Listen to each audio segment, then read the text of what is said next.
UP के जनपद कन्नौज में पूर्व मुख्यमंत्री सपा प्रमुख अखिलेश यादव ने भाजपा सरकार पर जमकर हमला बोला है। समाजवादी पार्टी के राष्ट्रीय अध्यक्ष एवं पूर्व मुख्यमंत्री अखिलेश यादव ने कहा कि भाजपा सरकार में कानून व्यवस्था ध्वस्त हो चुकी है। अपराधी खुलेआम हत्याएं कर रहे हैं। प्रदेश में कोई कहीं भी सुरक्षित नहीं है। थानों के सामने हत्याएं हो रही हैं। महिला बेटियों के साथ जघन्य घटनाएं हो रही हैं। पुलिस वसूली करते पकड़ी जा रही है। हर जिले से वसूली और भ्रष्टाचार की शिकायत आ रही है। उन्होंने कहा कि भाजपा सरकार ने प्रदेश के टॉप 10 माफियाओं की सूची तो जारी नहीं की, कम से कम इन्हें जिले जिले के ही टॉप 10 माफियाओं की सूची जारी कर देनी चाहिए, जिससे पता चल जाए कि कन्नौज, कानपुर, प्रयागराज, गोरखपुर, कुशीनगर, वाराणसी, कौशाम्बी, मिर्जापुर और अन्य जिलों के टॉप 10 अपराधी आखिर कितने हैं।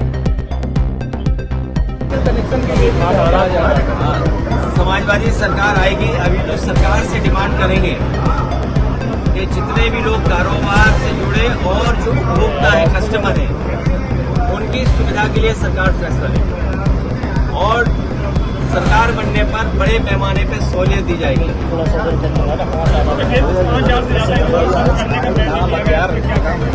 समाजवादी पार्टी इस फैसले के खिलाफ है, क्योंकि मर्जर और इस तरह के स्कूल बनने का मतलब है कि जो लक्ष्य रखा गया था उस समय, कई रिपोर्ट्स हैं, कई समय समय पे लोगों ने पक्ष रखा।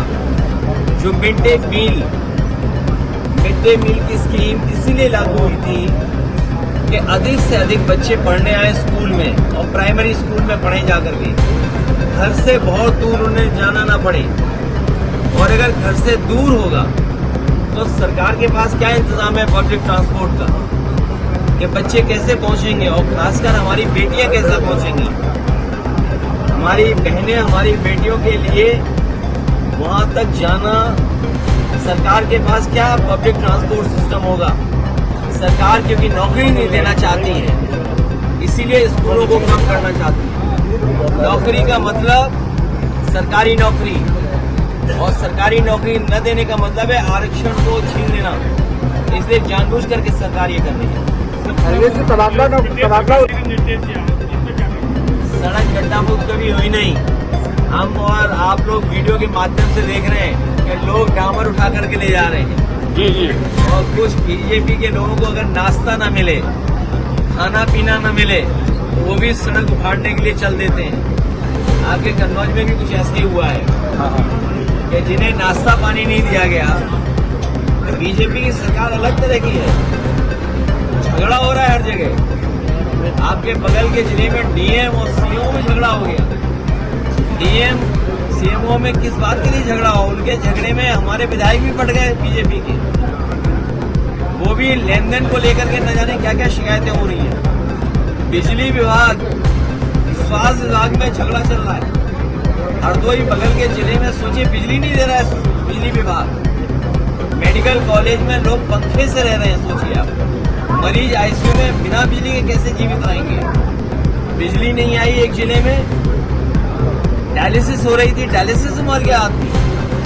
सोचिए, आम आदमी गरीब डायलिसिस के लिए गया और बिजली ना मिले और जिंदा मर गया। सोचिए, जान बचाने के लिए इलाज चल रहा था, बिजली विभाग में बिजली नहीं दी, जान चली गई। और स्वास्थ्य विभाग में ट्रांसफर ही नहीं हो रहे हैं, क्योंकि वहाँ कुछ खबरें आ रही हैं अलग तरह की। वहाँ पर डायरेक्टर भाग गया। और ये जो हमारा साथी कह रहा है, क्योंकि कारोबार और काम तो किया नहीं, जाने का वक्त है सरकार का, तो सब सरकार के लोग इसी में लगे हुए हैं कि ट्रांसफर फोर्सिंग से ही कुछ कमा लें। और ये बात तो छिपी नहीं है, अब ये बातें तो ओपन हो गई हैं, आम लोग जानते हैं।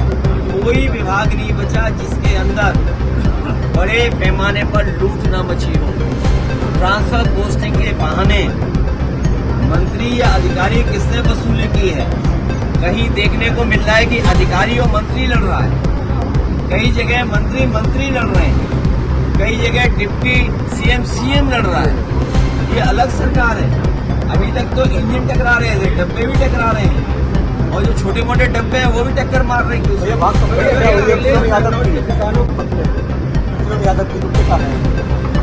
ये मुझे पूरी उसकी जानकारी नहीं है, लेकिन लॉ एंड ऑर्डर,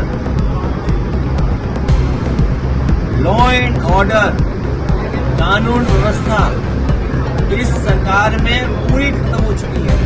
कोई सोचिए एफआईआर लिखाने जाए जिसके खिलाफ वही जिंदा मार दे थाने के सामने।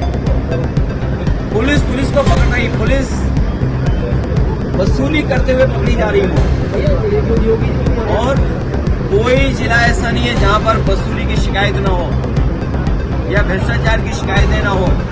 कोई जिला नहीं बचा है। और फिर ये लोग तो कानून व्यवस्था में कह रहे थे कम से कम इन्हें टॉप 10 माफिया जिले के घोषित कर देते। पूरे प्रदेश के तो घोषित किए नहीं इन्होंने। कम से कम जिले के जो टॉप 10 माफिया हैं, अपराधी हैं, मान लीजिए टॉप 10 कन्नौज के अपराधी कौन है, कानपुर के टॉप 10 कौन है, प्रयागराज के टॉप 10 कौन है, फतेहपुर के टॉप 10 कौन है। कौशाम्बी का चलो ना दिखाओ, बताओ, क्योंकि कौशाम्बी वाले ने तो केस वापस ले लिया, सरकार ने केस वापस ले लिए, शायद टॉप 10 में ना आए उन लोग, लेकिन जिले के तो टॉप 10 सरकार को घोषित करने चाहिए।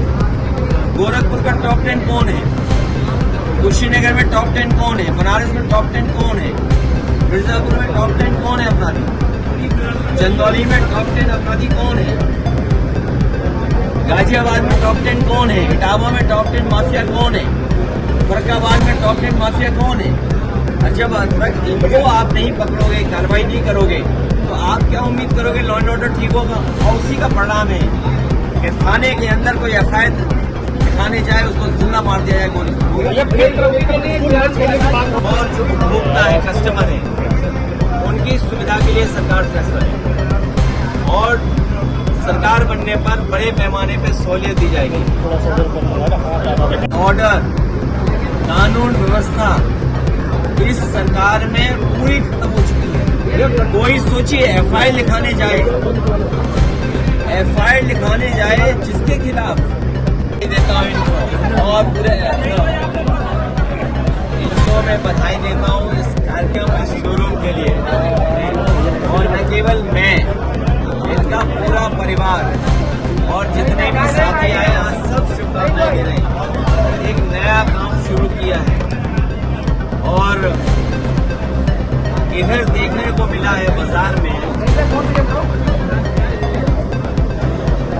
इलेक्ट्रॉनिक चीज और इलेक्ट्रॉनिक जो व्हीकल है उनकी डिमांड भी बढ़ी है और बाजार भी बढ़ा हुआ है।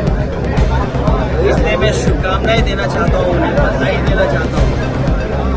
हमारे चेयरमैन राठौर और उनके पूरे परिवार ने कन्नौज में एक नई शुरुआत की है, और ऐसे जितने भी कारोबार करने वाले लोग हैं, जो हम समाजवादियों से सहयोग और मदद हो सकती है वो हम लोग जरूर करेंगे और उनकी मदद करते रहेंगे। बाजार बड़ा हो गया है, कन्नौज में भी चलने का मौका मिलेगा, और बैटरी सही हो और समय पर बिजली आती रहे, सस्ती बिजली हो, तो जो लोग यहाँ से खरीद करके लेके जाएंगे उन्हें भी मुनाफा ज़्यादा होगा आने वाले समय में, क्योंकि पर्यावरण को भी ये सुरक्षित रखता है।